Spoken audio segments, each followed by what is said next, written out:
I'm telling you, I know the show is called She-Hulk Attorney at Law, but you might as well change this show to She-Hulk Attorney of Spoilers, or the God of Spoilers, or the God of Teasers, something along those lines. Okay, so post-credit scene, I actually watched it this week because last week, your boy did not stick around for the post-credit scene and completely made a video just talking about whether or not Captain America is a fucking virgin, and then people in the comments are like, you didn't watch the post-credit scene at all. No, I didn't. I watched it at work. I finished the episode, and then I had to instantly go and do something, so I didn't get back to it. I watched it this week, man. I watched it this week. First off, Iron Man 3s, those are shoes. Yo, I need those. Like, I'm not even a sneakerhead, but like, if there were some shoes called Iron Man 3, who gets the money off this? Like, is this like, does Stark Industries make sneakers? Is that like a thing? Stark Industries like makes it. I mean, they're the threes, so I'd assume. And then Tony designed them. Can you imagine Tony being narcissistic enough to like make sure that his shoes are perfectly designed? But neither here nor there. Marvel needs to go ahead and drop the link so we can all buy Iron Man 3s. What we're here for is this. Related article. Man fights with metal claws in bar brawl. Okay. So, damn, feels like forever.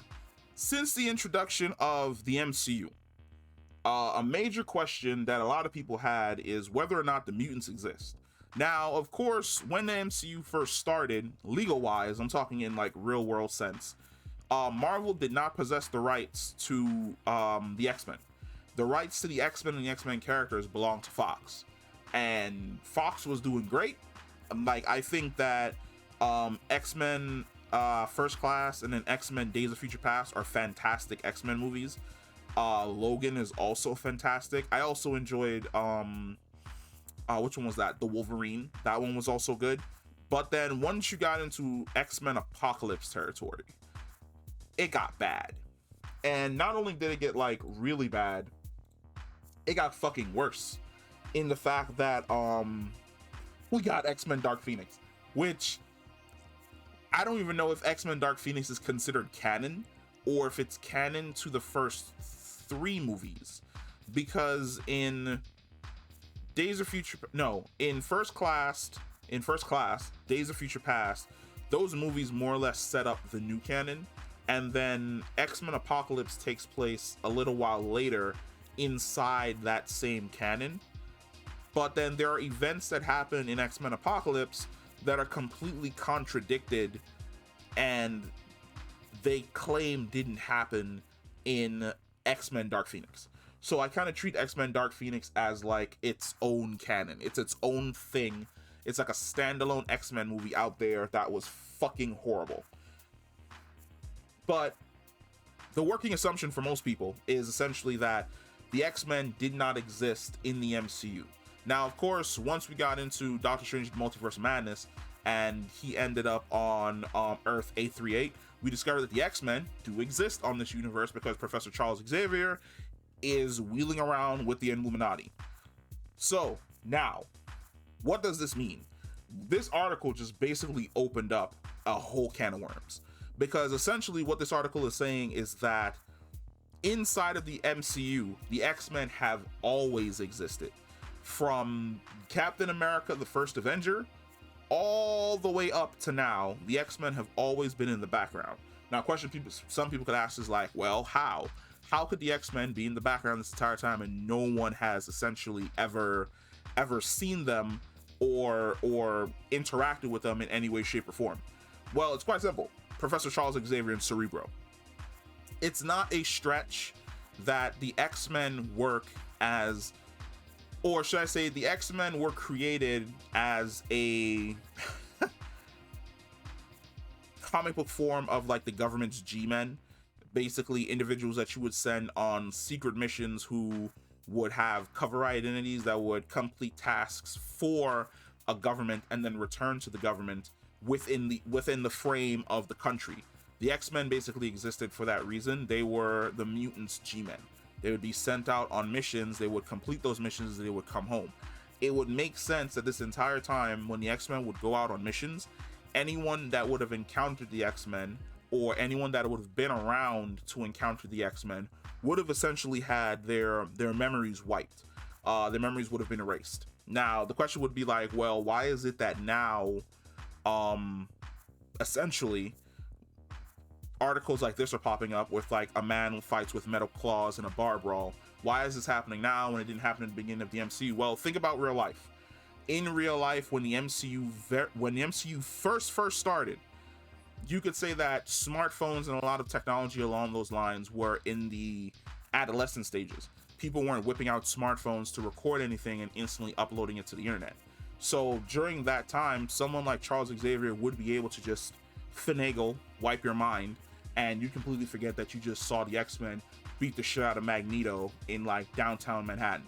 And then he would blame it on something else, and then they would send in damage control, and then damage control would handle the situation. Now, the situation is completely different.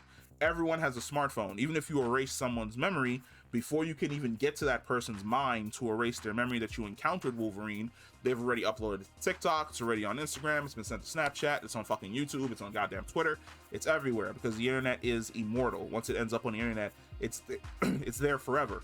So I would go this route in regards to them introducing the X-Men, because I know there were a lot of theories that the X-Men were basically erased from the MCU by an individual like goddamn, what is his name? The Beyonder, where like the Beyonder just erased all the mutants and they got sent to another dimension, and they've basically just been in stasis this entire time. I've never really lent credence to that. I really felt as though Marvel was going to go with the we've always been in the shadows route, and the X-Men have basically been operating as a shadow organization that has been dealing with mutant issues around the world. But now I feel as though we're reaching a point where those mutant issues can no longer be bottled and checked, and everything is about to spill into the open, that there's an entire society of beings with superpowers known as mutants running around the entire planet, essentially doing whatever the fuck they want.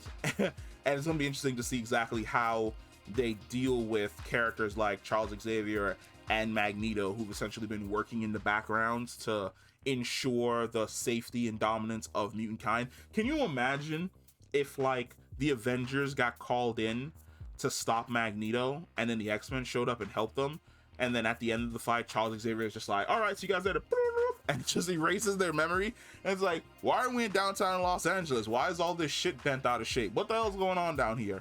That would be funny as hell if they decide to interject the X-Men into different scenarios where they may or may not have encountered one or two Avengers, and then those individuals had their minds wiped by Charles so that they didn't remember basically encountering them. Now, the second article on here is almost just as funny, which is, why is there a giant statue of a man sticking out of the ocean? Because holy fuck, I've been saying this since Eternals came out, which is that why is it that no one has referenced the fact that there is a giant fucking celestial sticking out of the side of the ocean, an arm and a whole face?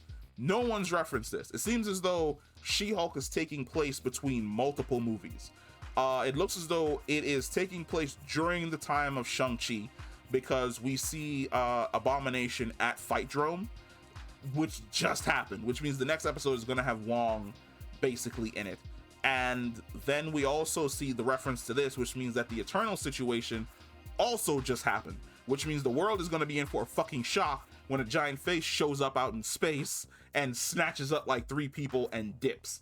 But yeah, it's great to see that Marvel's starting to drop the nuggets of the X-Men being in the MCU, and it's good to see that they're going the route that the X-Men have always been in the MCU. I think this is a great decision on their part, and I'm really basically waiting to see where next the X-Men Easter eggs are going to pop up, because like I said, we're moving towards an MCU that's going to have the X-Men, the Fantastic Four, the Avengers, Thunderbolts, Inhumans, like everyone is going to be in the MCU. So it makes sense for Kevin Feige to put his stamp and say that this is the live action version of Earth 616, because essentially in a few years we are essentially going to be Earth 616. Like it's going to be interchangeable, with the exception of Spider-Man, who's still owned by Sony.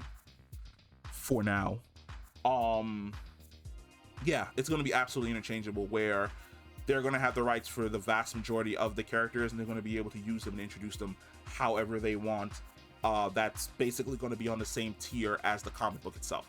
That's super hype, and I honestly cannot wait for it. I'm super fucking excited, and I'm jazzed. But yeah, that's the end of the video. Let me know how you feel about it. Are you excited that, you know, we're starting to see hints of the X-Men existing in the MCU? Comment down below, let me know, and I'll catch you in the next one. Peace.